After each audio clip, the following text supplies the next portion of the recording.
ఆంధ్ర తెలంగాణలో తక్కువ ఫీజులతో high quality results ఇస్తున్న ఏకైక సంస్థ తిరుమల్ ఐఏఎస్ ఇన్స్టిట్యూట్. అల్లు అర్జున్ వివాదంపై ఎట్టకేలకు డిప్యూటీ సీఎం పవన్ కళ్యాణ్ స్పందిస్తూ సంచలన వ్యాఖ్యలు చేశారు.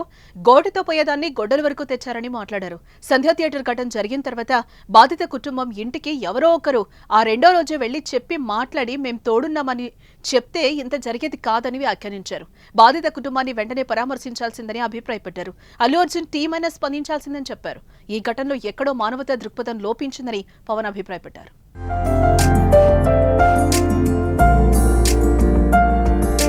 సీఎం పేరు మర్చిపోయినందుకు అరెస్టు చేశారని చెప్పడం సరికాదని పవన్ మీడియా చిట్చాట్లో చెప్పుకొచ్చారు. రేవంత్ విధానం ఏంటో ఈ అంశంలో స్పష్టమైందన్నారు. ఎవరి విషయంలో అయినా రేవంత్ రెడ్డి విధానం అదే అని తెలిపారు. చట్టం ఎవరి చుట్టం కాదంటూ పవన్ కామెంట్ చేశారు. అల్లు అర్జున్ అంశంలో మరింత ముందస్తు ఏర్పాట్లు జరిగి ఉండాల్సిందని అభిప్రాయపడ్డారు. ఎవరైనా అల్లు అర్జున్ స్టాఫ్ కానీ సినిమా హాలు వాళ్ళు కానీ ముందుగా చెప్పి ఉండాల్సిందని పవన్ పేర్కొన్నారు. మనం ఎంత ప్రముఖులమైనా న్యాయం అందరికీ సమానమని, ఏ విషయంలో సీఎంగా రేవంత్ రెడ్డి ఏం చేసినా రెండు వైపులా పదునున్న కత్తిలా ఆయన పరిస్థితి మారిపోయిందన్నారు.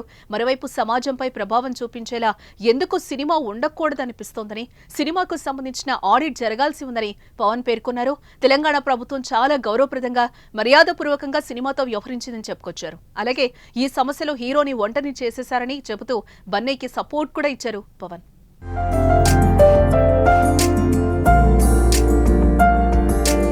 సోమవారం ఉదయం పవన్ కళ్యాణ్తో ప్రముఖ నిర్మాత Telangana film development corporation chairman Dil Raju భేటీ అయ్యారు. మంగళగిరి జనసేన కార్యాలయానికి వచ్చిన దిల్ రాజు పవన్తో సమావేశమయ్యారు. హీరో రామ్ చరణ్ నటించిన గేమ్ చేంజర్ సినిమా ఫంక్షన్లో ఏపీలో చేయాలని నిర్ణయించారు. దీంతో జనవరి 4న రాజమండ్రిలో నిర్వహించే గేమ్ చేంజర్ ప్రీ రిలీజ్ వేడుకకు ముఖ్య అతిథిగా హాజరవ్వాలని పవన్ ను దిల్ రాజు ఆహ్వానించారు. అలాగే సినిమా పరిశ్రమ అభివృద్ధిపైన ఇద్దరి మధ్య చర్చ జరిగినట్లుగా తెలుస్తోంది. ఇక అల్లు అర్జున్ ఇష్యూపై పవన్ ఏం కామెంట్ చేయకపోవడంపై తీవ్ర ఉత్కంఠ రేపింది. చివరికి ఆయన స్పందించి చేసిన వ్యాఖ్యలు చర్చనీయాంశమయ్యాయి.